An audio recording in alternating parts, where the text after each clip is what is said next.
To एनजीकॉन academy students. और आगे चलते हैं अपने अगले टॉपिक की तरफ जो कि है इलेक्ट्रिक फ्लक्स। अच्छा स्टूडेंट्स, इलेक्ट्रिक फ्लक्स को पढ़ाने से पहले ना मैं आपको जस्ट सिर्फ ये बताना चाहता हूं कि फ्लक्स क्या होता है। ठीक है, इलेक्ट्रिक फ्लक्स की तरफ तो हम आएंगे, लेकिन सिंपली फ्लक्स क्या होता है। फ्लक्स से आपने याद रखना है कि lines passing through an area. For example अगर मैं कहता हूं कि ये मेरे पास एक एरिया है और इसी तरह ये भी एक एरिया है, दोनों का साइज सेम है। इस एरिया में से जो है वो आपके पास दो लाइंस निकल रही हैं, जबकि इस एरिया में से मैं कहता हूं कि आपकी तीन लाइंस निकल रही हैं। तो इसका जो फ्लक्स होगा, ये वाला फ्लक्स जो है वो ज्यादा होगा, जबकि ये वाला फ्लक्स जो है वो कम होगा। यानी कि जितनी ज्यादा लाइंस पास होंगी उतना ज्यादा क्या होगा, फ्लक्स होगा। अब इलेक्ट्रिक फ्लक्स क्या होता है। अगर इन्हीं लाइंस को मैं इस तरह कह दूं कि number of electric lines passing through an area, तो ये क्या बन जाएगा, इलेक्ट्रिक फ्लक्स बन जाएगा।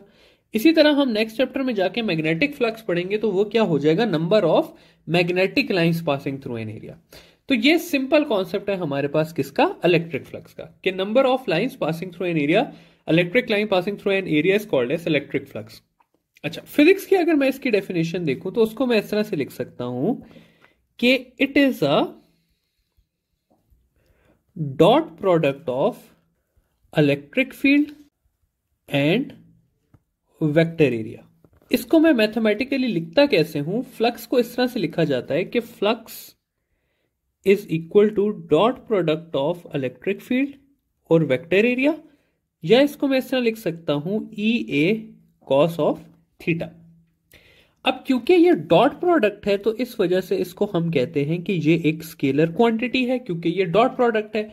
Dot product always gives us a scalar quantity. और इसके एसआई यूनिट की अगर मैं बात करूं तो इसका एसआई यूनिट हमारे पास आ जाता है। तो इसका एसआई यूनिट जो होता है वो होता है हमारे पास न्यूटन मीटर स्क्वायर पर कूलम। ठीक है, तो ये इसका एसआई यूनिट है हमारे पास। तो ये हमने जनरल देख लिया कि भाई इलेक्ट्रिक फ्लक्स होता क्या है।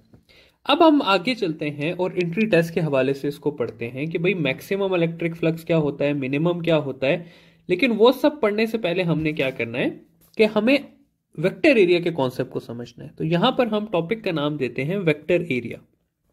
देखिए स्टूडेंट्स, अभी हमने पढ़ा कि इलेक्ट्रिक फील्ड इक्वल होती है, सॉरी फ्लक्स इक्वल होता है हमारे पास electric field into dot vector area के। ये जो E है ये हमारे पास इलेक्ट्रिक फील्ड है, और ये हम बड़ी देर से पढ़ रहे थे कि इलेक्ट्रिक फील्ड क्या होती है, और ये हमने सब पढ़ लिया है। अगली जो है वो हमने ये देखना है कि ये A क्या होता है। तो इस A को कहा जाता है वेक्टर एरिया। वेक्टर एरिया के पास एस ऑल वेक्टर्स दो चीजें होती हैं, एक उसका मैग्नीट्यूड होता है और दूसरा उसके पास डायरेक्शन होता है। उसका जो स्टूडेंट्स मैग्नीट्यूड होता है वो होता है equal to area, equal to surface area, और उसका जो डायरेक्शन होता है वो होता है परपेंडिकुलर टू एरिया। मतलब क्या है इसका, मतलब इसका यह है स्टूडेंट्स कि अगर मैं कहूं कि ये मेरे पास एक छोटे से साइज का 2x2 का स्क्वायर है, तो इसका जो वेक्टर एरिया होगा वो इस तरह से होगा। उसका मैग्नीट्यूड जो है वो इक्वल टू 4 होगा, क्योंकि 2 इंटू 2 4, और देखिए उसका डायरेक्शन क्या है, परपेंडिकुलर टू एरिया, तो वो इस तरह का होगा। इसी के मुकाबले में अगर मैं कहूं कि मेरे पास एक रेक्टेंगल है जो कि 3 इंटू 2 का है, तो इसका जो वेक्टर एरिया होगा वो परपेंडिकुलर होगा, लेकिन उसका मैग्नीट्यूड कितना होगा, 6 होगा। इसी तरह अगर मैं कहूं कि एक बहुत बड़ा स्क्वायर है मेरे पास इस तरह का, ये जी 10x10 का स्क्वायर है, तो इसका वेक्टर एरिया भी उतना ही बड़ा होगा मैग्नीट्यूड वाइज, वो 100 के इक्वल होगा, और उसका डायरेक्शन क्या होगा, परपेंडिकुलर होगा। ठीक है, तो जितना बड़ा सरफेस होती जाती है उतना ज्यादा वेक्टर एरिया का मैग्नीट्यूड इंक्रीज करता जाता है, और डायरेक्शन उसका हमेशा क्या होता है, perpendicular to surface area. For example अगर मैं एक ऐसा एरिया बना दूं कि भाई जो इस तरह से है तो इसका वेक्टर एरिया किस तरफ होगा? इस तरफ होगा, क्योंकि vector area is always perpendicular to the surface, और इसका मैग्नीट्यूड किसके इक्वल होगा? Equal to this surface area होगा। तो ये है आपके पास वेक्टर एरिया का कॉन्सेप्ट। अब एक बहुत कॉमन सवाल है जो आता है वेक्टर एरिया से रिलेटेड, और हमारे स्टूडेंट्स उसको यूजुअली गलत कर देते हैं, और वो सवाल ये है कि is vector area a unit vector? तो इसका आंसर है नो। क्यों? क्योंकि यूनिट वेक्टर जो है उसका मैग्नीट्यूड होता है 1, ठीक है ना। लेकिन हम यहां पर देख रहे हैं कि इसका मैग्नीट्यूड तो देखिए यहां पर 4 है, यहां पर 6 है, यहां पर 100 आया था। इसी तरह जितना बड़ा सरफेस होगा उतना बड़ा वेक्टर एरिया होगा, तो वेक्टर एरिया का मैग्नीट्यूड 1 नहीं होता स्टूडेंट्स, ठीक है।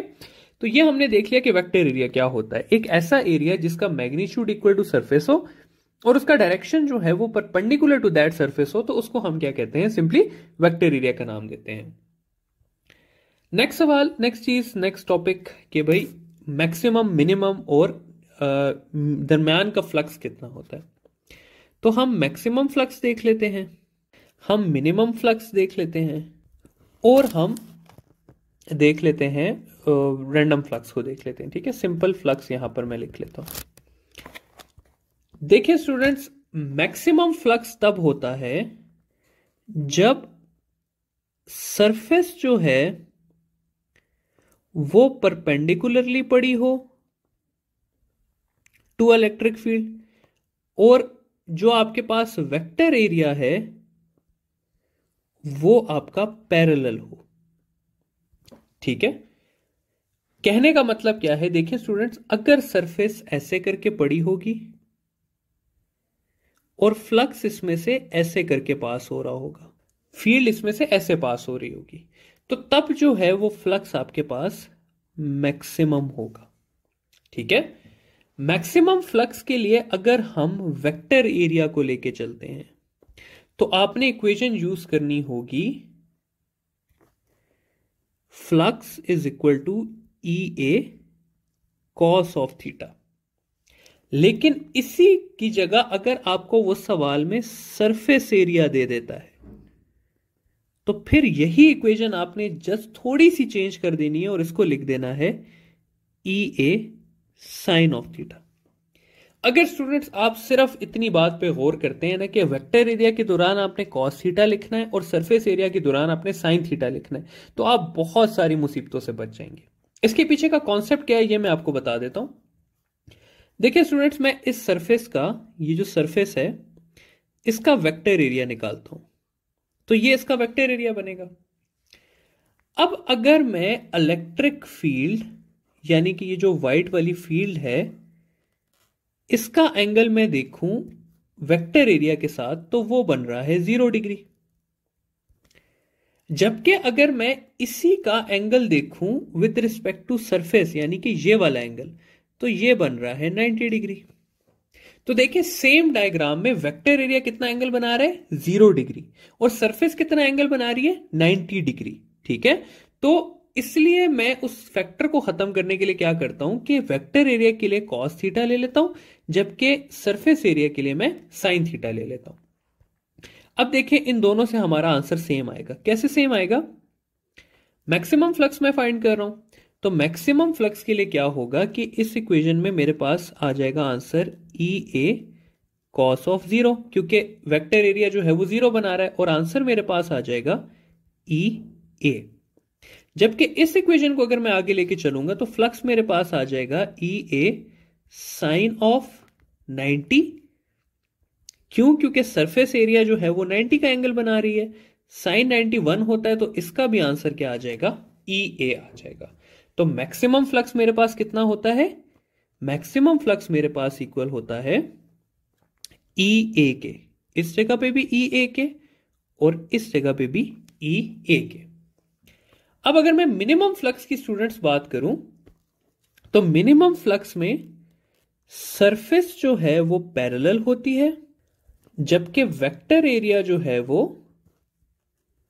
परपेंडिकुलर होता है,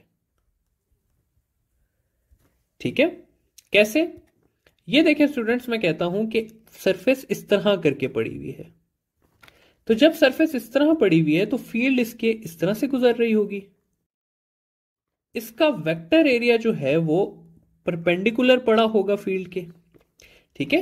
तो इस केस में अगर मैं वेक्टर एरिया को लेके चलूं तो वो आ जाएगा मेरे पास flux is equal to E A cos कितना आ जाएगा 90 विच इज इक्वल टू 0। और अगर मैं सरफेस एरिया को लेके चलूं तो वो हो जाएगा E A sine 0 which is equal to 0। तो अगर सरफेस पैरेलल पड़ी हो और वेक्टर एरिया परपेंडिकुलर पड़ा हो तो क्या होता है, फ्लक्स आपके पास मिनिमम, और इसी के ऑपोजिट अगर सरफेस परपेंडिकुलर पड़ी हो और वेक्टर एरिया पैरेलल हो तो फ्लक्स क्या होता है, मैक्सिमम। फाइनली आपके पास आ जाता है कोई भी रैंडम एंगल, तो मैं कहता हूं एक सरफेस इस तरह करके पड़ी हुई है, ठीक है। तो जब यह सरफेस ऐसे करके पड़ी हुई है तो अब इसका जो वेक्टर एरिया होगा वो इस तरह से होगा और जो फील्ड जा रही होगी वो ऐसे करके जा रही होगी। तो वो फिर डिपेंड करता है कि एंगल आपका ये वाला कितना बन रहा है। तो एंगल के हिसाब से आप इक्वेशन को ई ए कॉस थीटा लिख लेंगे अगर आपको वेक्टर एरिया दिया हुआ है, और आप ई ए साइन थीटा लिख लेंगे अगर आपको सरफेस एरिया दिया हुआ है।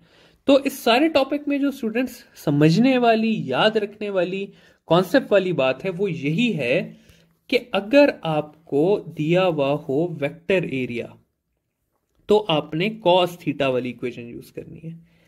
अगर आपको दिया हुआ हो सरफेस एरिया तो आपने साइन थीटा वाली इक्वेशन यूज करनी है, ठीक है। फॉर एग्जाम्पल एक एमसीक्यू कर लेते हैं इस सारे को समराइज करने के लिए। मैं कहता हूं कि an electric field of 2 Newton पर कूलम passes